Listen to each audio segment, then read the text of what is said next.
કેટલા દિવસથી નથી ખાધું તમે? 12 દિવસ 12 દિવસથી નથી ખાધું. 12 દિવસ 12 દિવસથી કઈ ખાવાનું હોતું જ નહીં. કાંઈ નહીં. એક વખત ખીચડી ખાધી. 12 દિવસની અંદર ખાલી એક વખત ખીચડી ખાધી તમે. તમને કઈથી ખાવા પીવાની વસ્તુ મળતી ક્યાંથી? હા ખાવા પીવાની વસ્તુ પાડો હોય કાં તો દહીં હતા. અને બે પગમાં હાર્યા.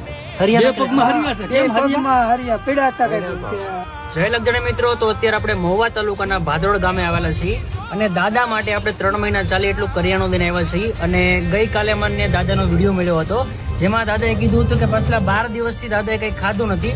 12 દિવસની અંદર ફક્ત એક જ વખત ખીચડી બનાવીને ખાધી હતી, કારણ કે ઘરમાં કઈ વસ્તુ છે નહીં. અને વિડીયોમાં તમને એમના ઘરની પરિસ્થિતિ પણ હું બતાવું કે કેવી રીતે રહી છે. દાદા અહીંયા નીચે પથારી કરીને સૂવે છે, આજુબાજુ ગંદકી છે, ખૂટિયા આવતા હોય, ભૂંદરા આવતા હોય અને ઘરની હાલત પણ એકદમ ખરાબ છે.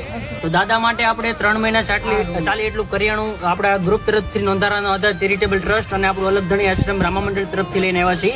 અને જો તમે રામા મંડળ રમાડવા માંગતા હોય તો આપણો સંપર્ક કરજો. એમાં જે કાંઈ પણ દાન આવશે, ફૂલ નહીં તો ફૂલની પાકડી, ગરીબ અને નિરાધાર લોકોની સેવામાં વપરાશે.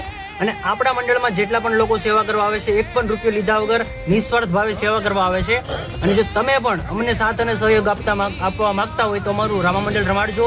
એમાં જે દાન આવશે ને એ ગરીબ અને નિરાધાર લોકોની સેવામાં વપરાશે. લાઇટની વ્યવસ્થા છે નહીં, એટલે દાદા જો આવી રીતે ખાવાની કહેવાય ને એની ઉપર મીણબત્તી જગવીને પોતાનું ગુજરાન હલાવે